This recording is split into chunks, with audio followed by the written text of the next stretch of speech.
Hello viewers, আসসালামু আলাইকুম। আজকে আমরা একটা বিষয় নিয়ে আলোচনা করব, সেটা হচ্ছে যে অনেক সময় ওয়ার্ডপ্রেস থিমের প্রবলেমের কারণে আমাদের ওয়েবসাইটগুলো ভেঙে যায়। এই ওয়ার্ডপ্রেস ওয়েবসাইটগুলো ব্রোকেন হয় শুধুমাত্র থিমের কারণে বা আরও কিছু কারণে। যেমন আমরা অনেক সময় ভুল করি যে আমরা ওয়ার্ডপ্রেসের যে থিমে নিচের দিকে যে থিমের নাম থাকে, আমরা অনেক সময় থিম ফাইল এডিটরে গিয়ে থিমের নামটি চেঞ্জ করতে যাই এবং চেঞ্জ করতে গিয়ে আমরা ওইখানে পিএইচপি কোডিং ভুল করি। এই সময় আমাদের থিমগুলো ব্রোকেন হয়ে যায়।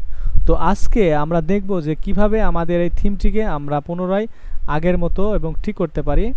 এটা নিয়ে আজকে আমরা আলোচনা করব। তো আসুন আমরা দেখি যে আমাদের এই যে দেখতে পাচ্ছেন যে আমার এই সাইটটা ব্রোকেন হয়ে গেছে, একেবারে উল্টাপাল্টা হয়ে গেছে। তো আমরা দেখি আজকে এই সাইটটা কিভাবে ঠিক করব। তো এই জন্য আমাদের প্রথমে অ্যাডমিন প্যানেলে যাইতে হবে। আর অ্যাডমিন প্যানেলে যাওয়ার জন্য WP অ্যাডমিন লিখতে হবে, লিখে ইন্টার মারলে আমরা অ্যাডমিন প্যানেলে যাইতে পারবো। আচ্ছা, অ্যাডমিন প্যানেলে গিয়ে প্রথমে আপনাদের কাজ হবে যে অ্যাপারেন্স থেকে থিমে যেতে হবে। অ্যাপারেন্স থেকে থিমে যাব। থিমে যাওয়ার পর আমরা দেখতে পাচ্ছি যে এখানে আমাদের একটা থিম ইনস্টল করা আছে, সেই থিমটা আছে অ্যাস্টার থিম। তো আমরা কি করব, এই অ্যাস্টার থিমটা আমরা বাদ দিয়ে অন্য একটা যে কোনো একটা থিম অ্যাক্টিভ করব। আমরা এই থিমটা বাদ দিব, কারণ আমরা বুঝতেছি যে হয়তো বা থিমের প্রবলেমের কারণেই এই সাইটটা ভেঙে গেছে। তো আমরা এই থিমটাকে একেবারে ডিলিট করে দেব। আচ্ছা, একেবারে ডিলিট করে দিলাম।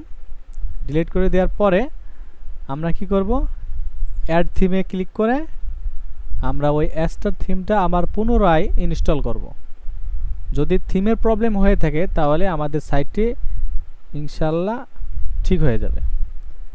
আর যদি অন্য কোনো প্রবলেম থাকে তাহলে সমস্যা হবে। আর যদি থিমের কারণেই যদি ওই সাইটটি ব্রোকেন হয়ে থাকে তাহলে আমরা এই থিমটা যে এখন ইনস্টল করতেছি, এই ইনস্টল অ্যাক্টিভ করার সঙ্গে সঙ্গে আমাদের সাইটটি যেমন ছিল আগে ওই রকম হয়ে যাবে।